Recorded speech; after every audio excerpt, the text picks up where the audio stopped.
Hey, what's up guys? It's Jack and Jacob from wikijackson.com, and today we're going to be reviewing the 3 most used mail apps on the App Store.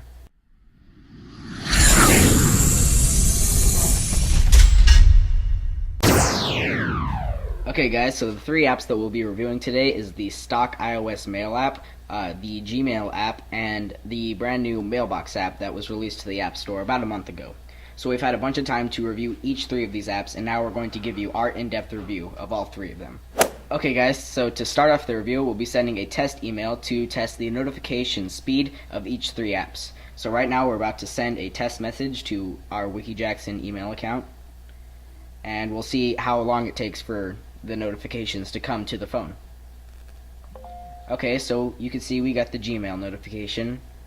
So that one was first, and not soon after we got the Mailbox notification.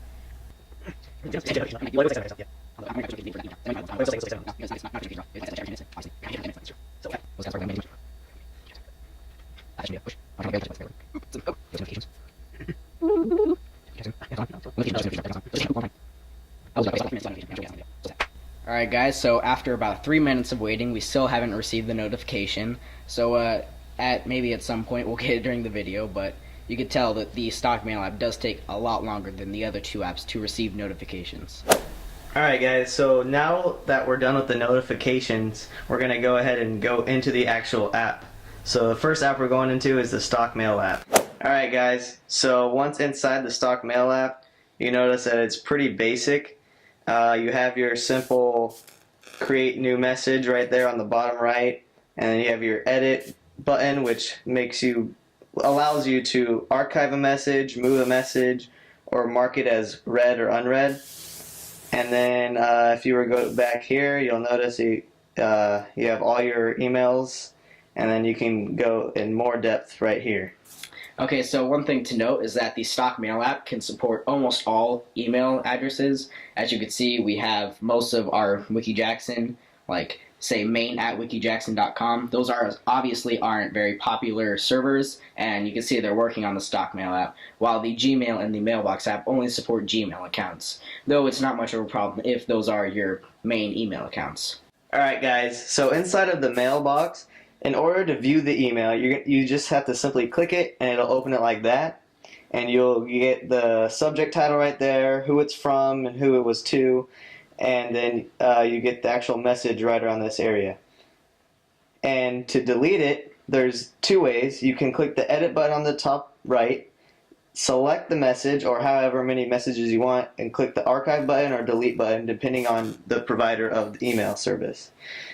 Now, the other way of deleting it is you could swipe it from any direction, right or left, and it pops up with that archive right there, as you can see, and you click archive and it deletes it like that. If you guys are used to iOS and the way that iOS works and some of the other stock apps on iOS, you'll know that a lot of things can be deleted just like that, just by swiping and deleting, such as the Reminders app or the Notes app and things like that. So that's pretty standard throughout iOS, but we'll see that changes in the next 2 apps that we review. Alright guys, so the next app we're going to go ahead and review is the Gmail app. Now this is obviously from Google. As you can see, it has a nice opening splash screen right there, and you'll see that it automatically syncs what we already did previously in the stock Mailbox app. So there's 3 messages right here, and let's go ahead and go through the UI. Okay guys, so on the Gmail app you can see in the inbox it shows your messages just like most mail apps. And you know that Gmail has a few functionalities that a lot of other email providers don't have. So if you want to favorite an email or star it, you just click down there in the bottom, and then that'll add it to your starred list. And if you're familiar with Gmail, then you know what all this is. And so basically on the home screen, you also have the edit button up here, and you have a similar editing screen as with the stock mail app. You could add people from your contact list and add the subject and the message and all that. And so back in the Mailbox, if you actually tap on the message, you'll see a bit of a different interface that Gmail has. You could simply reply or forward the email just by those 2 buttons right there. And right here you can see who it's from and then who it's to, as it says Jack Jackson to me, and you see the email body right there. And you could delete it using this button, you could archive it using that button, and you have a few more options if you click this drop down right there. Alright guys, another thing you'll notice in the main part of the inbox is that when a message is unread, it has a nice bold look to it, whereas the one that is read is just like a plain font.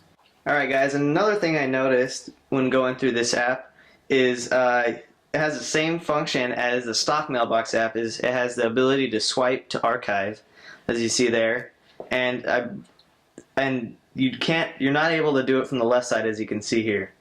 So there's a little less functionality, although it's not really important that you could swipe from both sides. Okay guys, so that's really it for the main screen, except for this little search bar, which you can search through the millions of messages that you may have.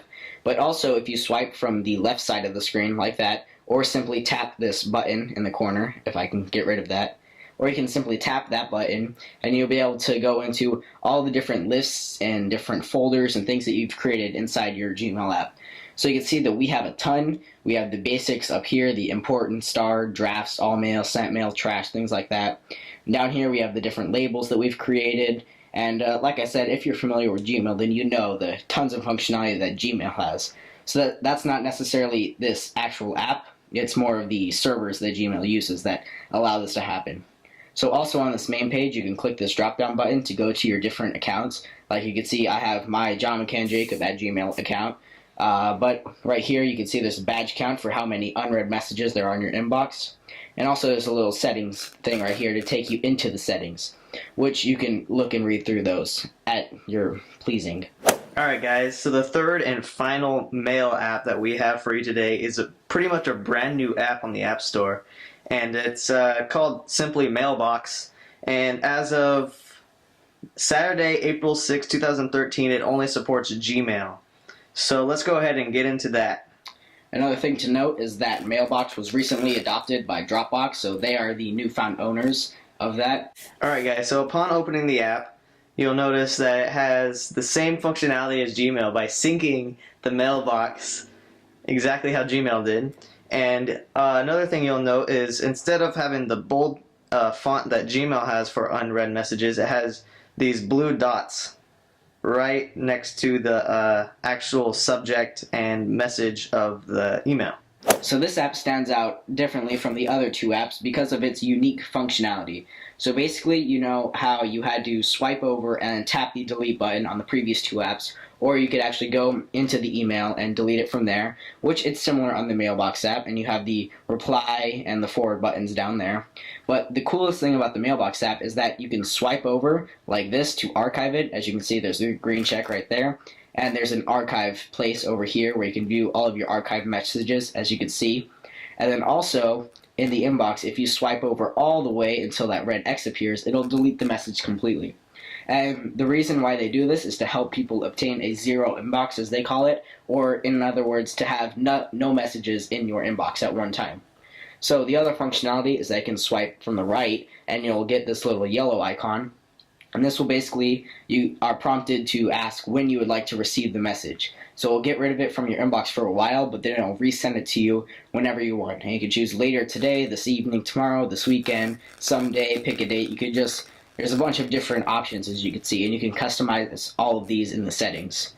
So let's get out of that, and you could also swipe all the way over to right here, and it'll send it to one of your lists, as we were talking about. Now this is Gmail functionality, and these are some of the lists that we have made in our Gmail account. So all of that is really cool functionality, and it really helps you go through your inbox a lot faster. Especially if you know you have a bunch of spam, you could just automatically delete it and never have to worry about it again. Alright guys, so another thing you'll note is when we deleted that last message in our mailbox, it gave us this nice screen right here that says you're all done, and with a little picture right here. So when you click on this area, it gives you the picture, which is called the picture of today, and there's a new picture every day whenever you finish your mailbox completely. So now this is a small feature, but I mean it's the little things that count in app building these days. So this picture changes every day to greet you with a nice picture every day, and also you can view the full-size picture as Jack was just talking about. But one cool thing to note is that you can tap this little share button down here, and you could tweet about having a zero inbox. You could Facebook, post it to your newsfeed, and you could also go to About Today's Photo. So when you click on that, it'll take you to the Instagram app. That is, if you have it, it'll just take you straight into Safari and go to the Instagram page. And basically, you can see the person who posted this, and it gives you the picture, and you can see all the comments. And if you're familiar with Instagram, then you'll know all of this. Alright guys, moving on. So like the Gmail app, you'll notice that there's a little button right here on the top left corner. It's basically a next section where you could swipe to get to there. Sorry about the moving of the phone. And it'll give you this nice screen right here. Or you could swipe back like that. Or you can push this button right here and it does the exact same thing. So like Gmail, it's almost the exact same functionality, but you can see in the Gmail app, well, you can't see right now, but you saw in the Gmail app, there was a bunch of different lists and different messages that you had just displayed on that sidebar.